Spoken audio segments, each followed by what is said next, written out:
Guys, good morning! Hello sa inyong lahat. And I'm here again, si Mami Yang, Ria Palma Rogas, on my YouTube channel on your YouTube screen. And I want to say something about the Bible today sa awit 135, ang awit ng pagpupuri. So guys, come on, magpuri tayo hanggat maaga pa sa Diyos na buhay. Purihin si Yahweh, ngalan niya ay purihin noong kanyang mga lingkod. Nang lahat ng lingkod niyang sa templo ay pumapasok upang doon manambahan sa banal na bahay ng Diyos. Si Yahweh ay papurihan pagkat siya ay mabuti, ang taglay niyang kabaitan ay marapat sa papuri. Siya rin nga ang humirang kay Jacob na kanyang lingkod. Ang Israel na may bansang hinirang niya at kinupkop. Aking batid na si Yahweh ang Diyos na dakila. Higit siya sa alinmang Diyos-Diyosang naglipa na. Ang anumang hangad niya sa langit man o sa lupa at kahit sa karagatan, kung anumang kanyang nasa. Ginaganap niya ito sa sariling pagkukusa. Nilikha niya yaong ulaps na laganap sa daigdig, maging bagyong malalakas na may kidlat na mabilis. Sa kanya rin nagmumula yaong hanging umiihip. Pinuksa niya sa Ehipto yaong anak na panganay. Maging tao at maging hayop ang panganay ay namatay. Nagpamala siya roon ng gawang kahanga-hanga upang kanyang pagdusahin si Parao at kanyang bansa. Marami rin naman siyang winasak ng mga bansa, haleluya. At maraming mga hari na pawang bantog ang pinuksa. Yaong haring Amoreo na si Sihon ang pangalan at ang haring ang ngalay Og. Isang haring tagabasan. Sa iba pang mga hari na pinuksa sa Kanaan, ang lupain nila roon ay kinuha at sinamsam, ibinigay sa Israel ang bayang kanyang hirang. Ikaw, Yahweh, kikilanlaling Panginoon na siyang Diyos, ang lahat ng nilikha mo ay hindi ka malilimot. Ikaw na may mahahabag sa lahat ng iyong lingkod, ang alipin ay lalaya sa kanilang pagkagapos. Ang Diyos ng mga bansay ginawa sa pilak at ginto, mga kamay nitong tao ang humugis at bumuo. Oo't mayroon silang bibig, hindi naman maibuka, mga matay mayroon din, hindi naman makakita. Hallelujah!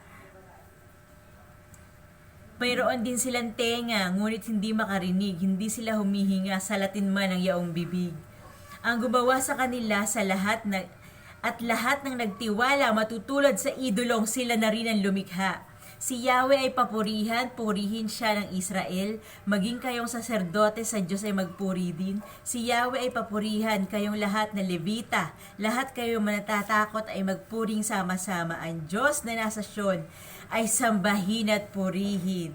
Si Yahweh ay papurihan sa templo sa Jerusalem. Hallelujah! Purihin si Yahweh. Hallelujah! Awit ng pasasalamat sa chapter 136 verse 1. Come on, let's read it, guys. O pasalamatan ng Diyos na si Yahweh pagkat siya'y mabuti, ang kanyang pag-ibig ay pangwalang hanggan at mananatili. Pinakadakilang Diyos ng mga Diyos ay pasalamatan, ang pag-ibig niya ay mananatili at pangwalang hanggan. Makapangyarihang higit kanino man itong Panginoon. Ang kanyang pag-ibig ay mamamalaging panghabang panahon. Dakilang himala at kababalaghan, tanging siya lamang ang makagagawa pagkat ang pag-ibig niya ay walang hanggan.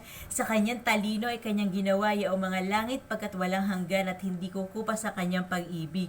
Nilikha ang lupa at pati ang tubig nitong kalaliman, ang pag-ibig niya ay mananatili at pangwalang hanggan. Siya ang lumikha, siya ang gumawa ng araw at buwan, ang pag-ibig niya ay di kumukupas at pangwalang hanggan. Nilikha ang araw upang siyang tumanglaw sa buong maghapon. Ang kanyang pag-ibig ay mananatiling panghabang panahon. Hallelujah!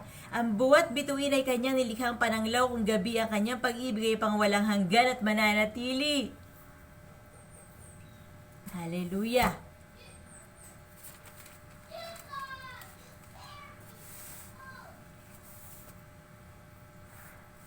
So guys, come on, basahin naman natin ang dalangin upang ingatan tayo ng Panginoong Diyos. According to awit 140, sabi dito, sa mga masama ako ay iligtas. Iligtas mo, O Yahweh, sa mga marahas. Yaong hangad nila ay binabalangkas, lagi nang mag-away, magbaka ang lahat. Mabagsik ang dila ng tulad ng ahas, tulad ng ulupong, taglay na kamandag. Sa mga masama ako ay iligtas, iligtas mo, O Yahweh, sa mga marahas, na ang nilalayon na ang nilalayon ako ay ibagsak, yaong mga hambog ang gusto sa akin, ako ay masilo, sa bitag hulihin, sa bitag na umang sa aking landasin. Sabi ko kay Yahweh, ikaw ang aking Diyos, kaya ako'y dinggin sa aking pagluhog. Panginoon Diyos ng tagapagligtas ng ako'y bakahin, ikaw ang nag-iingat, yaong masasama sa kanilang hangad ay iyong hadlangan. Biguin mo agad. Hallelujah. Ang mga kaaway, huwag pagtagumpayin, pagdusahin sila sa banta sa akin, lagpakan mo sila ng apoy na baga, itapon sa hukay ng hindi makaalsa. At ang mga taong nag-uumpasala, huwag pagtagumpayin sa kanilang nasa ang marahas na may bayaang mapuksa. Batid ko, O Yahweh, iyong papanigan ang mga mahirap upang isang galang, hallelujah, at ipagtanggol yaong karapatan.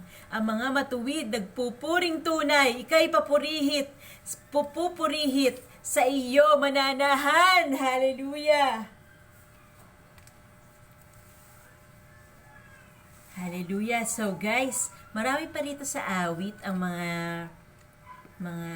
kanta noong unang panahon ng mga Israelita, tulad na ni Haring David. So, ang famous na si Haring David. So, nakalagay dito, nakatala sa awit o sa Psalms, lahat ng kinanta niya nung siya pinag-uusig ni Saul ng mga kaaway niya. So, dalangin upang tulungan, awit ng pagpupuri sa Diyos na tagapagligtas, pagpuri sa Diyos na makapangyarihan. Purihin si Yahweh, hallelujah, ang Diyos Ama. Panawagan sa lahat upang purihin ang Diyos, awit ng pagpupuri, purihin si Yahweh. So guys, nakapagpuri na tayo sa Panginoon ngayong umaga. So thank you Lord, hallelujah, salamat po. Nakapagpuri kami sa iyo ngayon. Kaya pinasalamatan namin sa Espiritu at katotohanan, hallelujah. Sana ay malugod ka po sa amin, O God. And umiitim na yung screen ko. So hello guys, kumusta kayo dyan? Kumusta? And I'm here, Mami Ria. So, nandito lang ako sa bahay. Malugod na nakikinig sa salita ng Diyos araw-araw sa 702 DZAS, sa AM station ng radio. And nanonood sa Christian program sa TV. And nagbabasa ng Biblia. Ayan. Na Tagalog, of course may English din ako, and talagang binubulay-bulay ko ang salita ng Diyos ko. Ito nagbibigay sa akin ng lakas araw-araw, ng kaligayahan at saya at gladness sa puso every day. And napapatatag niya ako bilang isang Kristiyano sa buhay ko araw-araw ngayon, during this time. So kayo naman guys, kumusta kayo? Hello, kumusta kayo? So, kumusta naman ang buhay-buhay natin dyan? So, I pray na sana maging maayos din kayo tulad ng buhay ni Mami Yang. So, hindi perfect, hindi naman, so, marami pa rin wala sa buhay ko ngayon. Tulad ng asawa, yon. Ang anak ko, yon. Striving to live a fuller life here on Dasmariñas, Cavite. And ayun, nakakaraos kami araw-araw sa tulong ng Diyos na buhay. So, thank you God. Salamat po. And ang family ko, ayun, nakakatuwang isipin na lahat ng bagay pinapangyari ng Diyos sa kanyang kapanahunan. And hindi ako nagsasawang umasa sa Diyos because lagi niya akong pinapapunta sa Kanya. Hindi ko na masabi yung mga salita. Oh God, out of words na ako. Salamat Panginoon Diyos, and thank you so much sa lahat ng sumusuporta sa akin sa YouTube. Salamat sa Sagro Air Channel, Ria Palma Rogas Channel, Rogas Palma Ria Channel, and Ria Rogas Channel. Thank you so much. At ang lahat ng nagla-like and all